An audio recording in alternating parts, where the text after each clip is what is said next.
कार्टूनलिशियस।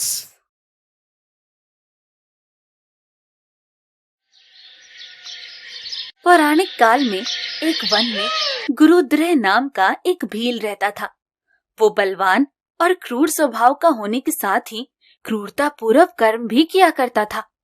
उसका एक बड़ा परिवार था, जिनका पेट भरने के लिए वो वन में जाकर शिकार करता और जानवरों को मारता। उस वन में रहते हुए उसे कई साल बीत गए थे।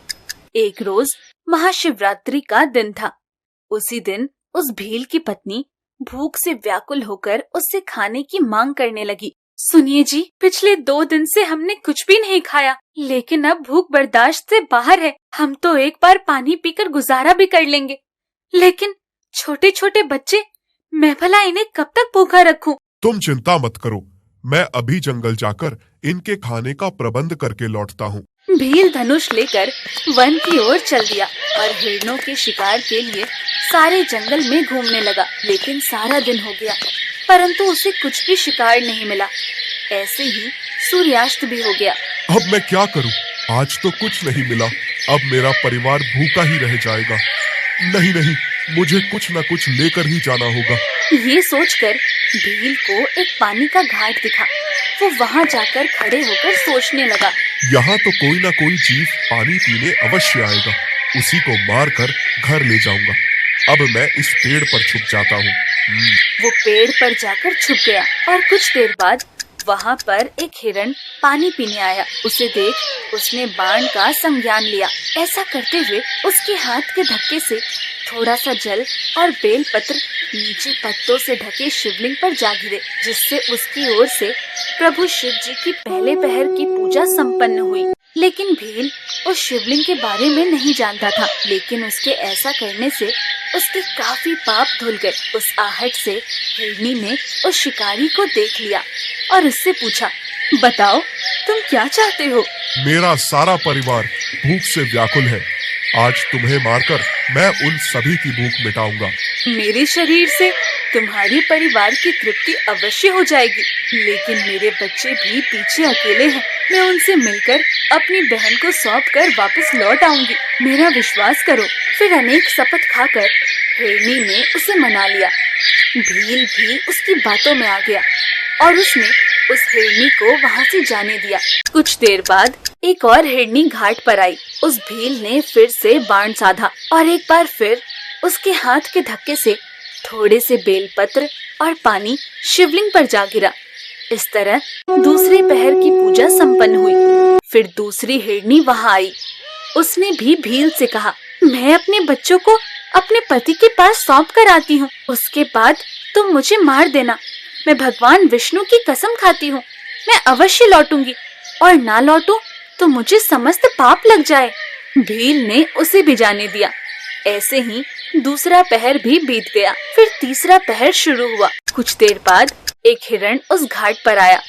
भील ने फिर अपना धनुष उठाया, जिससे एक बार फिर बाण साधते वक्त उसके हाथ से बेलपत्र और पानी चढ़कर शिवलिंग के ऊपर गिर गया और इस तरह उसके तीसरे पहर की पूजा भी समाप्त हुई। फिर उसकी आवाज से उस हिरण ने भील को देख लिया। हिरण ने उससे पूछा, तुम्हारा शिकार करके मैं अपने परिवार का पेट भरूंगा। ये बात सुनकर वो हिरण बेहद ही प्रसन्न हुआ। उसने कहा, मैं बेहद खुश हूँ कि मेरा यह हष्ट पुष्ट शरीर तुम्हारे और तुम्हारे परिवार के काम आएगा। जो किसी के उपकार के काम नहीं आता, समझो उसका सब कुछ व्यर्थ चला गया। परंतु तुम मुझे एक बार जाने दो। मैं अपने बालकों को उनकी माता के हाथों सौंपकर उन सभी को धीरज बांधकर लौट आऊंगा। फिर भील ने कहा, अब तक जो भी यहाँ आया वो वापस नहीं आया। तुम भी झूठ बोलकर जाना चाहते हो तो जाओ। मुझ में असत्य नहीं है। जो असत्य कहता है उसके सारे पुण्य उसी क्षण नष्ट हो जाते हैं। महाशिवरात्रि वाले दिन भोजन करने से जो पाप लगता है, साथ ही धोखे से किसी का सब कुछ हड़प लेने से जो पाप लगता है, वही पाप मुझे लगेगा अगर मैं वापस न लौटूं। उसकी बात सुनकर भील ने उससे कहा, ठीक है, जाओ, परंतु शीघ्र ही लौटना।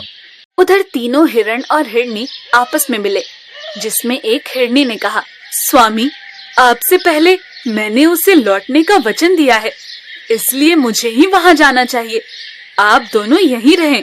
ये सुनकर दूसरी हिरनी बोली, नहीं बहन, मैं वहाँ जाती हूँ। नहीं, तुम दोनों यहीं बच्चों के साथ रहो, क्योंकि बच्चों की सही देखभाल माता ही कर सकती है। मैं उसके पास जाता हूँ। ये सुनकर हिरनी बोली, नहीं स्वामी, अपने पति के बिना तो ये जीवन धिक्कार है। हम भी आपके साथ ही चलेंगे। उन तीनों ने अपने बच्चों को घर पर छोड़कर उस घाट की ओर प्रस्थान किया, लेकिन अपने माता पिता के पीछे वो तीनों बच्चे भी उनके पीछे पीछे आ गए। उनको देख एक बार फिर भीड़ ने धनुष पर बाण रखा। एक बार फिर जल और बेलपत्र शिवलिंग पर गिर गए और इससे शिव के चौथे पहर की पूजा भी संपन्न हुई। अब भील का सारा पाप उसी पल धुल गया। हे भील, अब अपना बाण हम पर साधो और हमारी जान ले लो।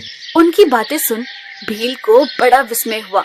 शिव पूजा से उसमें बड़ा परिवर्तन हुआ। उसने सोचा, ये हिरण अज्ञानी होकर भी अपने शरीर का परोपकार करने के लिए तैयार है, और एक मैं हूँ, धिक्कार है मुझ पर। मैं अनेक प्रकार के पाप करके अपने परिवार का पालन पोषण करता रहा। आप सब धन्य हैं, अब आप सब जा सकते हैं। उसके इस परोपकार से भगवान शिव बहुत प्रसन्न हुए और उन्होंने तत्काल उसे अपने दिव्य रूप के दर्शन करवाए। साथ ही उसे सुख समृद्धि का वरदान देकर गृह नाम दिया। ये वही गृह था जिसके साथ भगवान श्री राम ने मित्रता की थी। हेलो दोस्तों, कैसे हैं आप सब? हमारी कहानियाँ देखने के लिए हमारे चैनल को सब्सक्राइब कीजिए